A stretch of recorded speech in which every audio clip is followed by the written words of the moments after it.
Hello friends, and welcome back to Mr. Moser's temporary classroom away from Viewlands Elementary School. I'm so happy to see you today. Thank you for taking this time to read a story with me. Today we are going to be making a Venn diagram to compare and contrast two books that we are reading. One book we'll read today, one book we read yesterday. So if you have not already seen my video where I read Amazing Grace, a story by Mary Hoffman, I'd like you to go back and watch that video first. It's a video that I made yesterday about this girl named Grace. Grace is an amazing girl who doesn't let other people tell her what she can and can't be. So, if you haven't already watched that, go ahead, stop this video, go back and watch yesterday's. And if you have already watched that, today we're going to be thinking about what we learned with yesterday's reading, and we're also going to read a new story called Boundless Grace. Now, when I think about these two stories, I already see a lot in common. First of all, they both have the word grace in the title, and when I look closely, I can tell, oh, that looks like the same character. Another reason I can tell that these books are connected or similar is because I know that this book was written by Mary Hoffman and illustrated by Caroline Binch. And this book also is a sequel to Amazing Grace.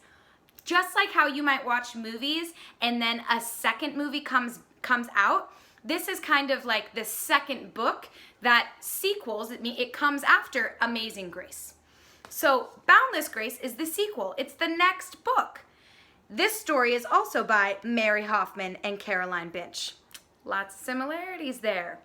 So even before I've started reading this book, I already know that when I look at this Venn diagram and I'm comparing Amazing Grace, this story, to Boundless Grace, this story, they are written and illustrated by the same people. So what I'm going to do is I'm just going to write same writers right here. Same writer. And I can't leave out the illustrator because the illustrator's work is also so amazing and important too. So I'll write same writer and illustrator. The illustrator is the person who drew the pictures. So when we make a Venn diagram, sometimes it's hard for us to fit all of our amazing thoughts into these tiny little spaces. That's okay.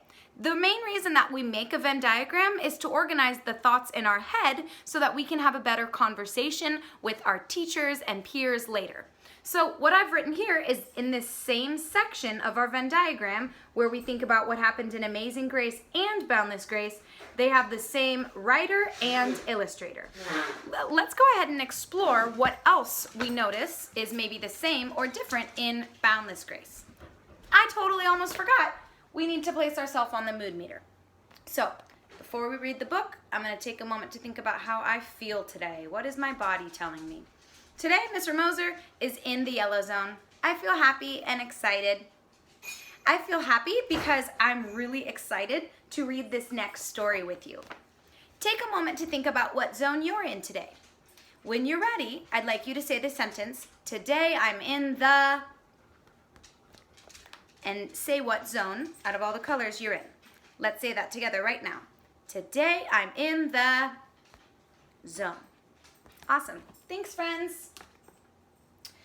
So I'll just place Amazing Grace right here on the book stand so that you can look at that while we read Boundless Grace. As we already talked about, Boundless Grace has the same author and illustrator as Amazing Grace, Mary Hoffman and Caroline Binch. So let's see what we notice about this story. Wow, I just love these illustrations. What animal does that look like to you? Boundless Grace. Grace lived with her ma and her nana and a cat called Papa. Next to her family, what Grace liked best was stories. That makes me think of that story. I remember the first thing we learned about Grace in this story was that she really loves stories. I'm going to remember that to write down in my notes. She was particularly interested in ones about fathers because she didn't have one. You do too have a father, her ma said when she caught Grace talking that way.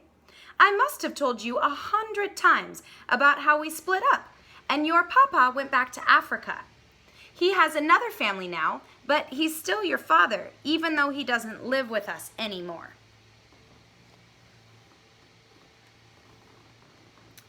Well, that wasn't Grace's idea of a father.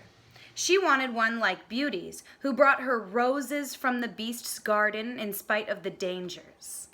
Not one she hadn't seen since she was very little and only knew from letters and photographs. And in her school reading books, Grace saw that all the families had a mother and a father, a boy and a girl, and a dog and a cat. Our family is not right, she told Nana. We need a father and a brother and a dog. Well, said Nana, I'm not sure how Papa would feel about a dog. Remember, Papa is their cat. And what about me? Are there any Nanas in your school books? Grace shook her head. Do I have to go then? Said Nana. Of course not, Grace said, hugging her. Nana hugged her back. A family with you in it is a real family, she said. Families are what you make them. Then one day, Grace got home from school. She saw a letter on the table with a crocodile stamp on it. Grace knew it must be from Papa, but it wasn't Christmas or her birthday. Guess what, Ma said. Your papa sent the money for 2 tickets to visit him in Africa for your spring vacation. Nana says she'll go with you if you want. What do you say? But Grace was speechless. She had made up so many fathers for herself, she had forgotten what the real one was like. I love this picture of her. She does indeed look pretty speechless.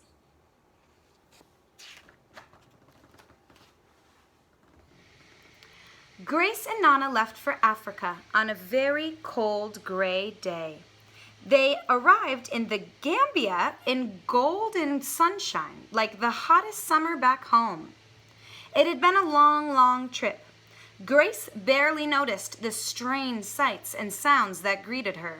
She was thinking of Papa. I wonder if Papa will still love me, thought Grace.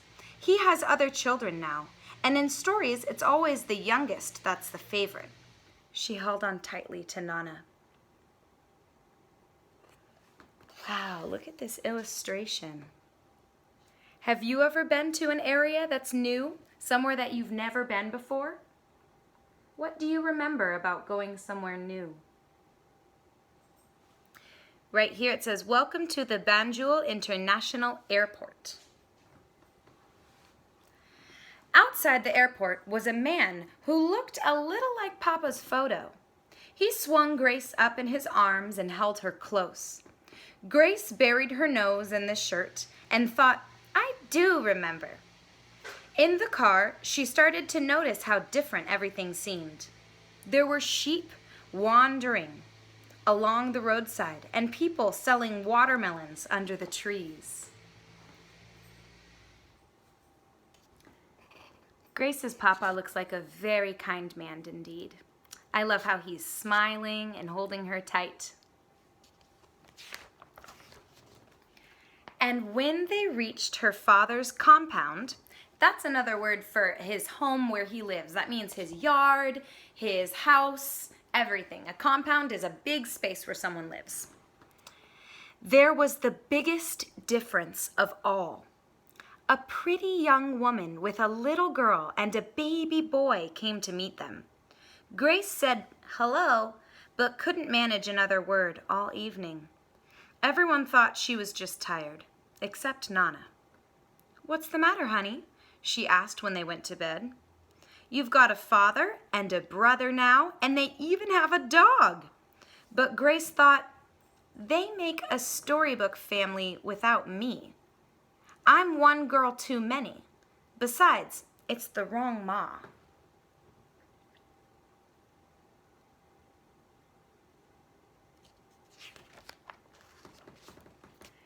The next day, Grace started to get to know Nenele and Bakari.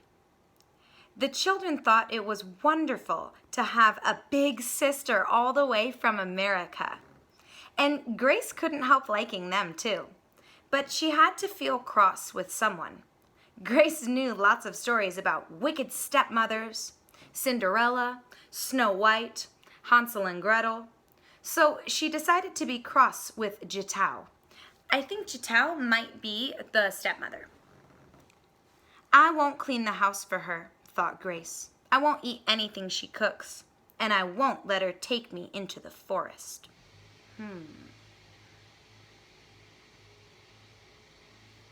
Jitao made a big dish of savory benachin for lunch, but Grace wouldn't eat any. I'm not hungry, she said. She's probably still getting over the long flight, said Jitao. Oh, here Grace is. She's reading some fairy tales.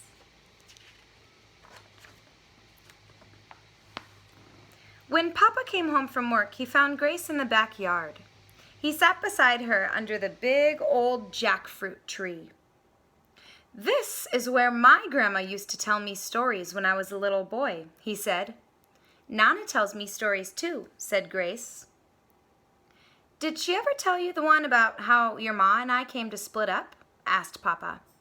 I know that one, said Grace, but I don't want to hear it right now. And she covered up her ears. Papa, who loved his little girl so much, he saved up all his money to bring her to visit him? Yes, let's hear that one, said Grace. Okay, but if I tell you that story, will you promise to try to be nice to Jitao? You're both very important to me, said Pa.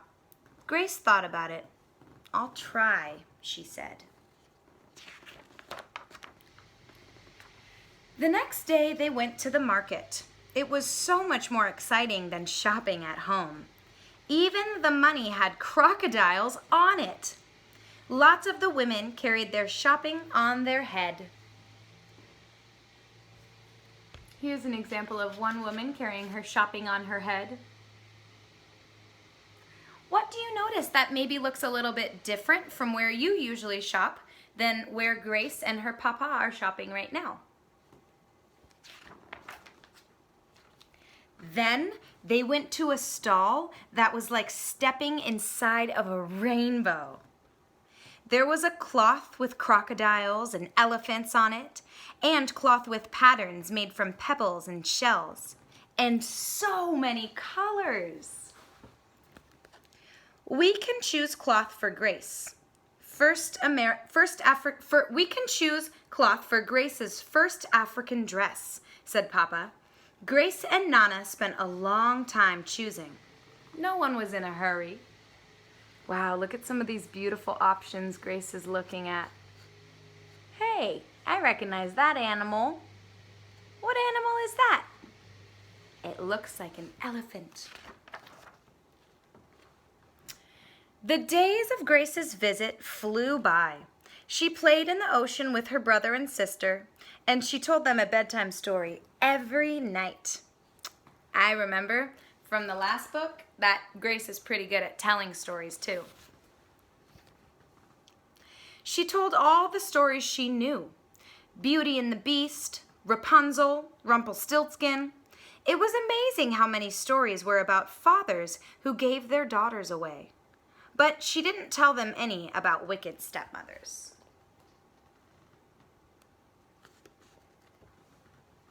Sometimes Ma called from home and her voice made Grace feel homesick. I feel like gum, stretched out all thin in a bubble, she told Nana, as if there isn't enough of me to go around. I can't manage 2 families. What if I burst? Seems to me there is enough of you, Grace, said Nana. Plenty to go around. And remember, families are what you make them.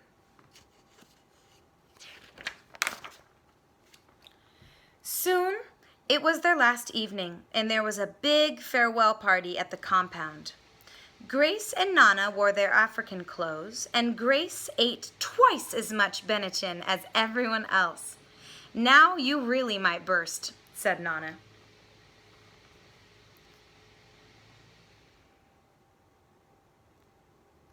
We've talked a little bit about how, based on where different families are from in the whole wide world, there are lots of different foods that we eat. For instance, my family comes from Czechoslovakia.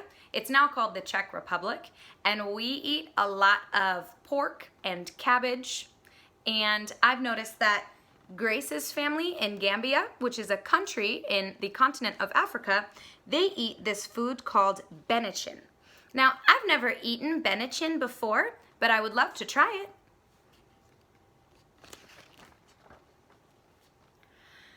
On their last morning, Papa took Grace to see some real crocodiles. This is a special holy place, he said. The crocodiles are so tame, you can stroke them. What? Actually petting a crocodile, can you imagine? Not like the one in Peter Pan, said Grace. No, these are so special, you can make a wish on them, said Papa. Grace closed her eyes and made a wish, but she wouldn't say what it was. Later at the compound, Grace asked Nana, "Why aren't there any stories about families like mine that don't live together?" "Well, at least you've stopped thinking it's your family that's wrong," said Nana. "Now, until we get back home and find some books about families like yours, you'll just have to make up a new story of your own." "I'll do that," said Grace.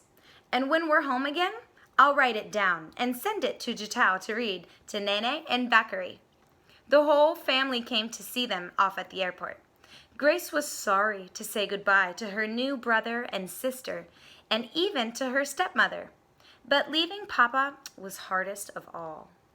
Oh, I'm noticing that Grace is holding her dad's hand. And here's her sister and brother and stepmom and Nana. Waiting for their plane, Nana asked Grace if she had thought any more about her story. "Yes, but I can't think of the right ending," said Grace, "because the story's still going on." "How about they lived happily ever after?" asked Nana. "That's a good one," said Grace. "Or they lived happily ever after, though not all in the same place." "Stories are what you make them," said Nana. "Just like families," said Grace. Hey, now we have a little bit more context about this crocodile. I think this was maybe the stamp that was on that letter Grace got from her papa when he was inviting her to come visit. I also noticed that in the country of Gambia, Grace had noticed that the money actually had crocodiles on it. That's so cool. Oh, and here we go again. Grace on the back. She's petting a crocodile. Wow. So before we compare and contrast these two stories, there's something really important that I would like us to talk about. In this story, Grace had a family that was different from some of the families that we see in a lot of stories. When I think about stories that I read, I also see a lot of families in the books that we read and movies we watch are with a dad, a mom, a brother, a sister, and maybe a dog. But not all families are like that.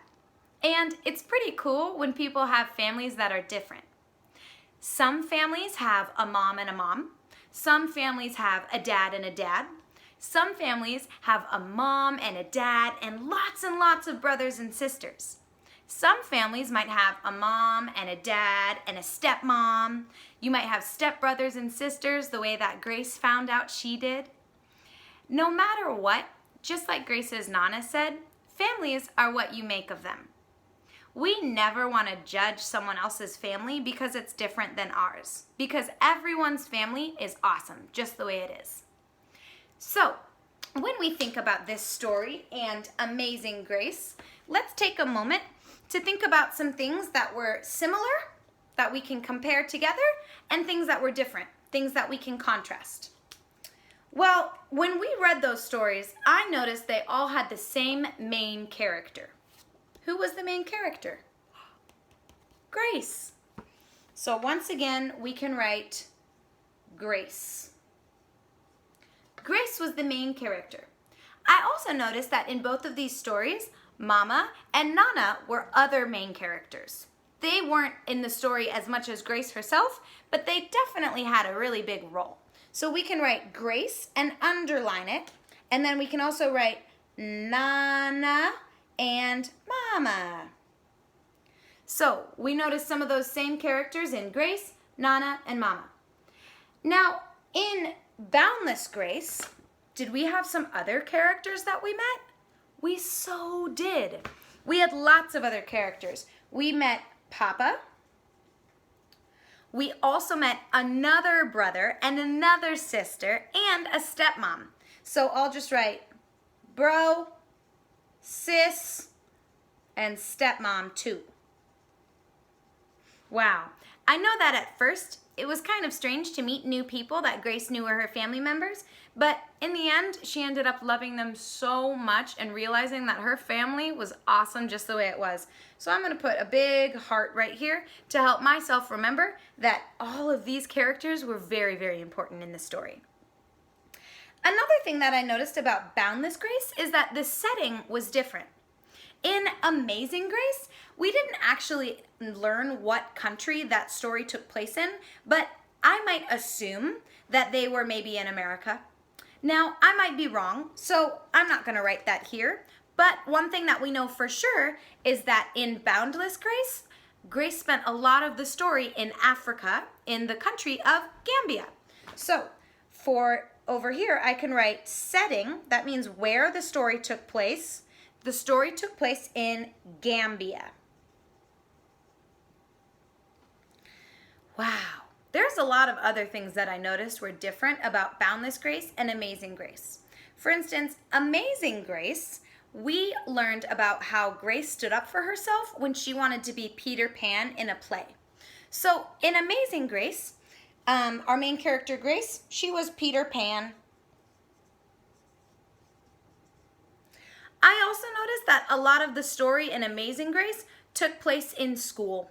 Some of it was at her home, but some of it was also in school where she was interacting with friends. So the setting here was home, and I might draw a little picture of a home. Nothing perfect, just a sketch. And also at school. Oh gosh, sometimes I start to run out of room when I'm making a graphic organizer. That's okay. I'm just going to try my best to fit it. School. A school sometimes looks a lot longer. Sometimes it has a flag in the front. It's not the best picture, but that's okay. It doesn't need to be. It's just a sketch to help me remember what I'm talking about. Now, when you think about these stories, I'm sure there's lots of other things that you can compare and contrast. If you like, you can take a few minutes after I say goodbye to think about what else you noticed was the same in Amazing Grace and Boundless Grace, and what else was different. I'm sure that you can come up with a lot more things than Mr. Moser did. So, thank you so much for joining me as we read today. I appreciate you for your time. I think you are absolutely fantastic and capable of doing anything you set your mind to. And thank you again. I'll see you tomorrow. Hasta mañana.